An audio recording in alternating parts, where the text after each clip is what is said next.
Paolo Banchero and Franz Wagner only combined for 25 points. But it didn't matter, as tonight the Orlando Magic are moving on to the first round of the NBA playoffs to go play the Boston Celtics. They defeated the Atlanta Hawks 120-95. Today we're going to get in how exactly that was possible. We're going to be talking about this game and what it means for the Magic to go end up playing the defending champion Boston Celtics. We're also going to talk a little bit about their chances against Jason Tatum and those boys. The Celtics are a darn good team. Definitely time to enjoy this win, but we're also going to address that in today's post-game video. Guys, first of all, you know the drill. Make sure that you subscribe to the channel. We've seen a major uptick in subscribers definitely over the last month or so. Trying to make the final push to 1,000. Trying to put out some good content for you guys. We're in the playoffs now, so we're just going to try to keep it pushing, keep it going with all of that good stuff. Thank you guys so much for the support on this channel. So let's take a quick look at the box score. This is the Atlanta Hawks, so there were a few different things that they weren't able to replicate from the previous meeting between these two and earlier this month when the Magic got the win, but maybe it was a little bit closer or a little bit further away than the 7-point score actually indicated. But Atlanta did a lot of good things, and they were not able to do a lot of those good things again tonight. Okongwu had 30 points in the previous game. He only had 11 in this game. Zachary Risache, I said I thought this was a bad matchup for him earlier this morning when we did the collab with Hawks Digest. He only had 7 points. Mo Gay was not as dominant as maybe a lot of Hawks fans would have liked, but he did shoot efficiently. But that still wasn't enough because Dyson Daniels wasn't able to come up big offensively. The bench was outscored by the Magic's bench. That's the biggest point of emphasis in this game. And Trae Young had 28 points, but he was then ejected. He was getting frustrated. Anthony Black was able to have kind of a way into his head, if you will, and was able to prevent Trae Young from being as efficient as potentially he would have liked to be. He did get to the free throw line plenty, and so did this Atlanta Hawks team. They shot 34 free throws, as you can see right there. That was more than the Orlando Magic, 7 more, but wasn't the difference in this game. The difference was rebounding when we look at the team stats. Let's take a look at the box score. As I mentioned, guys, Paolo and Franz, neither of them shot particularly well in this game. Franz had a couple shots that he forced. Paolo Banchero started off the game, I believe it was either 0 for 5 or 0 for 7, until he finally got his first bucket in the game. But it didn't matter. Both those guys showed up down the stretch. Paolo Banchero got to the free throw line, and Franz Wagner had an and one during that stretch whenever this Magic team was able to pull away from the Hawks after giving up that lead from the first quarter.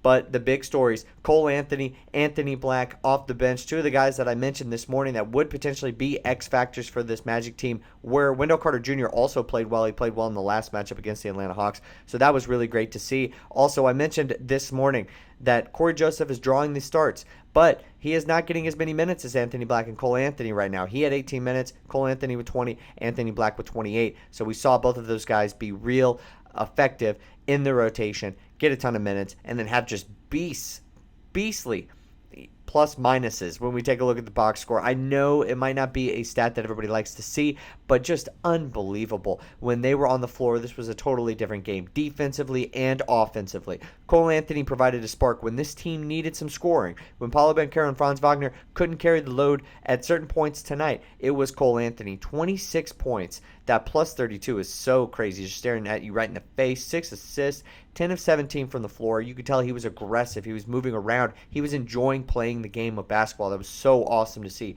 Anthony Black also 6 of 7, did not force anything, made all 3 of his 3-point attempts. He had 16, as I already just mentioned.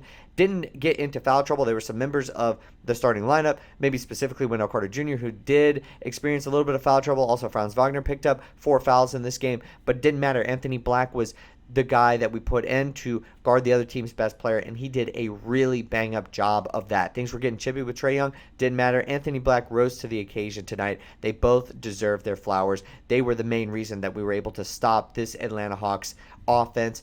And that man to my left, actually, to my left would be Trae Young.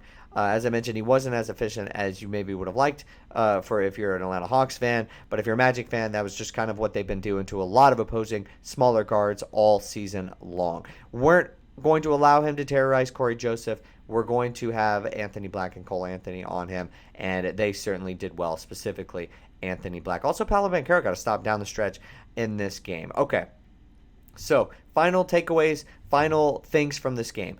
This morning I said I thought that in a one-off, if Trae Young and the Atlanta Hawks play well, and it's A versus A or right around there, and I'm going to just bet on how this season has gone. I said Franz and Paolo need to account for 50 points just simply by scoring 50 points, and probably account for 75 total points. Now that was definitely an overstatement, so I take that back. This bench played extremely well. If there's any momentum that this bench can take into this Boston Celtics series, that could be very crucial to potentially making it a series, stealing a game on the road in those first couple of games. Paolo Banchero and Franz Wagner, their shots will fall. It will eventually be to the point where they can combine for 50. They can account for 75 total points, and it would only add to what this Orlando Magic offense was able to do in this game. So that is something to watch. How can this bench continue on? And that, I think, will be very important for this Boston series. Final notes here really quick before we get out. 11 and 39 from the 3 for the Magic. 4 of 21 from the 3 for the Atlanta Hawks. That was also part of the reason why Atlanta did not play well, was they just didn't have the three-point shot. That kind of kept them at bay for most of the game. If there was a moment when the Magic couldn't have anything or didn't have anything going on offense and couldn't rely on their main two stars, Atlanta wasn't able to take advantage of it because they simply just did not have the three-point shot, and there was nobody else that was consistent enough to support Trae Young, especially when it came to bench production for both of these teams. The Orlando Magic won the rebounding battle, which was also very important, something that we saw this team kind of have slip away from them as the season went on, and they won that 54-42. So pretty decisive, and their going small tactic definitely worked, and it worked specifically against this Atlanta Hawks team. We'll see if Jamahl Mosley goes with something very similar against the Boston Celtics. KCP did not play well in this game, and that was a point that I saw on Magic socials. He had 26 minutes, 1 shot made from the floor, 5 points. Obviously, would like a little bit more production from him, but when you're getting it from Cole Anthony and Anthony Black off the bench, it didn't really matter as much, specifically from the backcourt and from the guard position, so it didn't really matter. Gary Harris got a little bit of run, didn't do much. So the guys that were off the bench late, Jonathan Isaac was the main backup center for this team. Bataze, Tristan Da Silva, and Jett Howard, who I pointed to this morning, did not play until garbage time in this game. So it looks like that this is going to be the rotation that Jamahl Mosley is going to take into game 1 of the Boston Celtics series, and that's okay. I think those guys have unfortunately either played themselves out of the rotation to where I trust Jamahl Mosley, or maybe in Tristan Da Silva's case, just a rookie and he wants to go with some of the other vets, and Jett Howard maybe hasn't shown him enough, and he opted for Caleb Houston in this game. Caleb Houston wasn't able to do anything, but he got 12 minutes of play.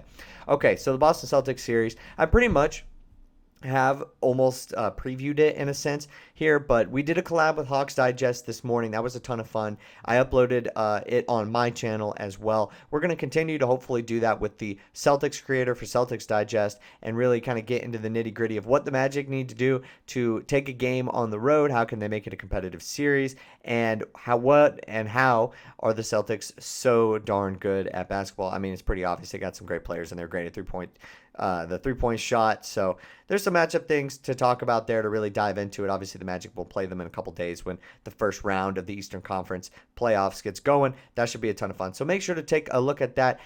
Let me know what you think of this win in the comment section down below. I like to think I got this prediction kind of right, but I didn't really see a decisive 25-point win happening when Paolo Banchero and Franz Wagner didn't shoot well. I could still see us winning potentially, especially since I thought that Cole Anthony and Anthony Black could potentially step up, but not like this. So I am slightly surprised, but I'll take the wins when it comes, and I'll take this Magic win, 42-41 on the season, officially the 7th seed. But yeah, let me know what you guys think in the comment section down below.